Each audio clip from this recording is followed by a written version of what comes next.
To forest and nature TV. ಪ್ರಿಯ ವೀಕ್ಷಕರೇ, ನೀವು ಇನ್ನೂ ನಮ್ಮ ಚಾನೆಲ್ಗೆ ಸಬ್ಸ್ಕ್ರೈಬ್ ಆಗದಿದ್ರೆ ದಯವಿಟ್ಟು ನಮ್ಮ ಚಾನೆಲ್ಗೆ ಸಬ್ಸ್ಕ್ರೈಬ್ ಮಾಡಿ, ಬೆಲ್ ಬಟನ್ ಒತ್ತಿ, ಆಲ್ ಬಟನ್ ಒತ್ತಿ. ಕನ್ನಡದಲ್ಲೊಂದು ಅದ್ಭುತ ಪ್ರಾಣಿ ಪಕ್ಷಿ ಪರಿಸರದ ಡಿಸ್ಕವರಿ ಚಾನೆಲ್ನ ಅಪ್ಡೇಟ್ಸ್ಗಳ ನೋಟಿಫಿಕೇಶನ್ಗಳು ನಿಮ್ಮ ಮೊಬೈಲ್ಗೆ ಬರುತ್ತದೆ. ಕರ್ನಾಟಕ ರಾಜ್ಯ ಅರಣ್ಯ ಇಲಾಖೆಯಿಂದ ಜೀವಂತ ಆನೆಯ ದಂತವನ್ನು ಕತ್ತರಿಸುವ ಮೂಲಕ ಮೊದಲ ಬಾರಿಗೆ ಇತಿಹಾಸವನ್ನು ಬರೆದಿದೆ. ಜೀವಂತ ಆನೆಯ ದಂತವನ್ನು ಅರ್ಧ ಭಾಗ ಕತ್ತರಿಸಿ ತೆಗೆಯುವುದಕ್ಕೆ ದಂತಮೋಚನ ಎಂದು ಹೇಳಲಾಗುತ್ತದೆ. ಚಾಮರಾಜನಗರ ಜಿಲ್ಲೆಯ ಬಂಡೀಪುರದಲ್ಲಿರುವ ಕಾಡಾನೆಗೆ ಆಪರೇಷನ್ ದಂತಮೋಚನ ಮಾಡಲಾಗಿದೆ. ರಾಜ್ಯ ಅರಣ್ಯ ಇಲಾಖೆಯ ಇತಿಹಾಸದಲ್ಲಿ ಇದೇ ಮೊದಲ ಬಾರಿಗೆ ಜೀವಂತ ಕಾಡಾನೆಯೊಂದಕ್ಕೆ ದಂತಮೋಚನ ಮಾಡಲಾಗಿದೆ.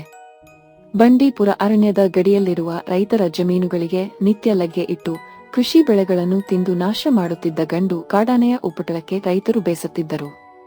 ಬಂಡೀಪುರ ಅರಣ್ಯದ ಗಡಿ ಭಾಗದ ಹಳ್ಳಿಗಳಾದ ಹಂಗಳ, ಕಲಿಗೌಡನಹಳ್ಳಿ, ದೇವರಹಳ್ಳಿ ಮೊದಲಾದ ಗ್ರಾಮಗಳಲ್ಲಿ ಈ ಕಾಡಾನೆಯ ಉಪಟಳ ಮಿತಿ ಮೀರಿದ್ದು ಆನೆಯನ್ನು ಹಿಡಿಯುವಂತೆ ರೈತರು ಪಟ್ಟು ಹಿಡಿದಿದ್ದರು. ರೈತರ ಬೆಳೆಗಳನ್ನು ತಿನ್ನಲು ಆಗಮಿಸುತ್ತಿದ್ದ ಆನೆಯ ಮೇಲೆ ಕಣ್ಣಿಟ್ಟ ಅರಣ್ಯ ಅಧಿಕಾರಿಗಳು ಅದನ್ನು ಸೆರೆ ಹಿಡಿದಿದ್ದಾರೆ. ಆದರೆ ಬಲಿಷ್ಠ ಕಾಡಾನೆ ಆಹಾರಕ್ಕಾಗಿ ಅರಣ್ಯದಿಂದ ಹೊರಬರಲು ಕಾರಣವೇನೆಂದು ವೈಜ್ಞಾನಿಕ ವಿಶ್ಲೇಷಣೆ ಮಾಡಿದ್ದಾರೆ. ಆಗ ಗಂಡಾನೆಗೆ ಬಹುದೊಡ್ಡದಾಗಿ ಉದ್ದವಾಗಿ ಅಡಾದಿಡ್ಡಿ ಬೆಳೆದುಕೊಂಡಿದ್ದ ಆನೆಯ ದಂತಗಳು ಒಂದಕ್ಕೊಂದು ಕತ್ತರಿಯಂತೆ ಹೆಣೆದುಕೊಂಡಿದ್ದವು. ಇದರಿಂದ ದಂತದ ಒಳಗೆ ಆನೆಯ ಸೊಂಡಿಲು ಸಿಕ್ಕಿಕೊಂಡಿದೆ.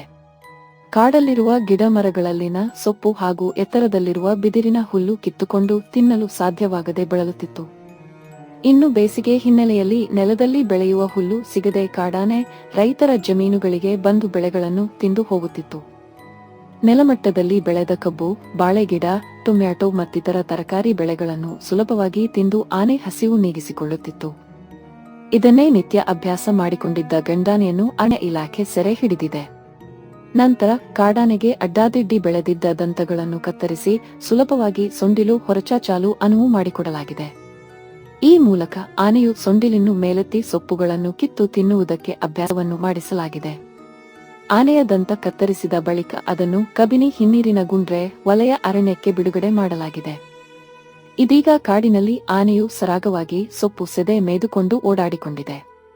ಇನ್ನು ಹಲವು ದಿನಗಳ ಕಾಲ ಆನೆಯ ಸಂಚಾರದ ಮೇಲೆ ಅರಣ್ಯ ಇಲಾಖೆ ಸಿಬ್ಬಂದಿ ನಿಗಾ ಇಟ್ಟಿದ್ದು ಆನೆ ನಾಡಿನತ್ತ ಮುಖ ಮಾಡಿಲ್ಲ. ದಂತ ಮೋಚನದಿಂದ ಒಂದೆಡೆ ಕಾಡಾನೆ ದಾಳಿಯಿಂದ ಬೆಳೆಗಳಿಗೆ ರಕ್ಷಣೆ ಸಿಕ್ಕಿದ್ದು ಕಾಡಾನೆಗಿದ್ದ ದಂತ ಸಮಸ್ಯೆಗೂ ಪರಿಹಾರ ಸಿಕ್ಕಂತಾಗಿದೆ. ಕರ್ನಾಟಕ ರಾಜ್ಯ